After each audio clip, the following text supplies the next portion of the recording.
Hello viewers, আজ আমরা class 4 এর উইংস যে বইটি রয়েছে সেই বইয়ের পার্ট 3 এর 160, 161 এবং 162 পৃষ্ঠায় যে পড়াগুলি রয়েছে সেগুলি পড়ব এবং সমস্ত অ্যাক্টিভিটিগুলি সলভ করব। তো চলো দেখতে থাকো। দেখো, প্রথমেই আছে activity 4, match the words in column A with their synonyms in column B. বলেছে কলাম এ এর ওয়ার্ডগুলোর সাথে কলাম বি তাদের সিনোনিম মানে সমার্থক শব্দে ম্যাচ করতে বলেছে। প্রথমেই আছে ডিফারেন্ট। তো আমরা জানি ডিফারেন্ট মানে কি আলাদা, তাই তো? তাহলে ডিফারেন্টের সাথে হবে ভেরিয়াস, ভেরিয়াস মানেও আলাদা আলাদা। তারপর লেট মানে দেরি হয়ে যাওয়া, আর ডিলে মানেও দেরি। তারপর আছে এন্টার, ঠিক আছে? এন্টার মানে প্রবেশ করা, আর গেট ইন মানেও প্রবেশ করা। তারপর আছে ক্লোজ মানে বন্ধ করা বা শেষ, আর এন্ড মানেও তাই শেষ। আর রান মানে দৌড়ানো, আর রেসের সঙ্গেও কিন্তু দৌড়ানোরই সম্পর্ক রয়েছে, ঠিক আছে? তো এরপর দেখো অ্যাক্টিভিটি 5 কি বলেছে, find out 4 preposition from the passage.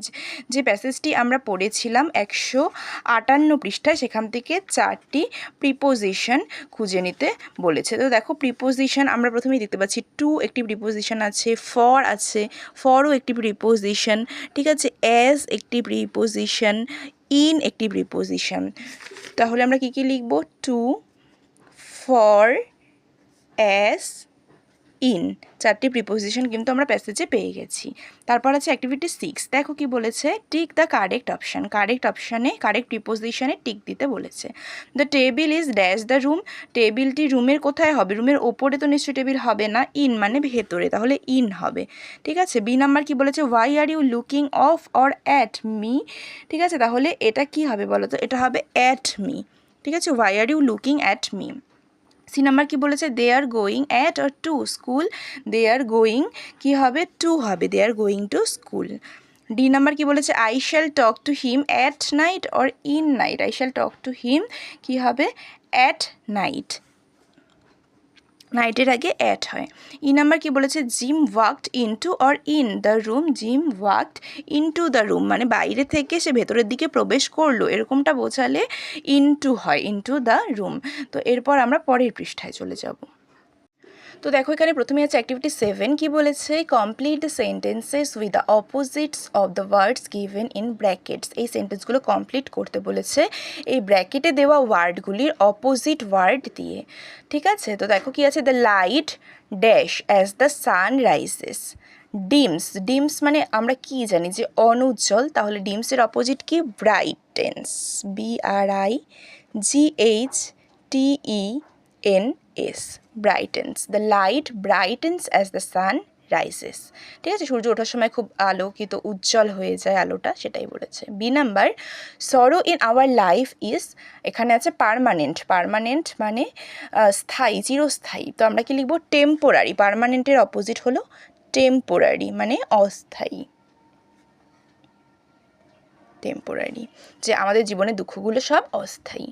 C number কি বলেছে, the students are divided into groups dash equally, ব্র্যাকেটে আছে ইকুয়ালি মানে সমান সমান, তো ইকুয়ালির অপোজিট কি হবে? আনইকুয়ালি, ঠিক আছে, UN আন, আর ইকুয়ালি EQUALLY, আনইকুয়ালি মানে অসমান, যে ছাত্ররা অসমানভাবে গ্রুপে ভাগ হয়েছিল। ডি নাম্বার কি বলেছে, the boy had a dash day, unhappy মানে অসুখী, তো আনহ্যাপির অপোজিট হবে হ্যাপি, মানে ছেলেটি ছিল, বালকটি ছিল খুশির দিন। E number, people of a region wear dash types of dress, একই অঞ্চলের মানুষেরা কেমন ধরনের ড্রেস পরে? ডিফারেন্ট, এখানে দিয়েছে মানে আলাদা, তো এখানে এটা কি হবে? আমরা লিখব যে সিমিলার, ঠিক আছে, সিমিলার টাইপ অফ ড্রেস, একই অঞ্চলের মানুষেরা একই ধরনের পোশাক পরে, similar type of dress.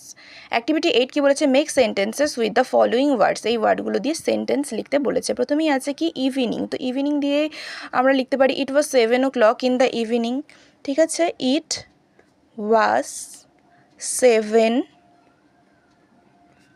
o'clock in the evening, EVENING। 2 number কি আছে, বার্থডে, তো বার্থডে দিয়ে লিখতে পারি I will attend a birthday party today, I will attend a birthday party today. আজকে আমি একটি বার্থডে পার্টি অ্যাটেন্ড করব। জেস্চার মানে কি? অঙ্গভঙ্গি। তাহলে আমরা লিখতে পারি ইট ওয়াজ আ নাইস জেস্চার। এটা একটা খুব সুন্দর অঙ্গভঙ্গি ছিল। Nice gesture. 4 নাম্বার কি? পার্টিসিপেন্ট মানে কি? অংশগ্রহণকারী। She enlisted her name as a participant। ঠিক আছে?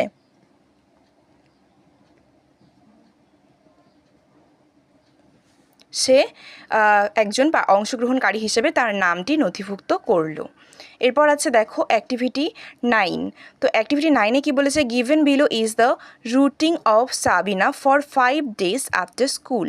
ঠিক আছে, যে 5 দিনের স্কুলের পর 5 দিনের Monday, Tuesday, Wednesday, Thursday, Friday, এই 5 দিনের রুটিন স্কুলের পর সে কী করে সেটা এখানে বক্সে এলোমেলো করে দেওয়া আছে। তো সেটা তোমাদেরকে মানে মিলিয়ে নিজেদের মতো করে লিখতে হবে।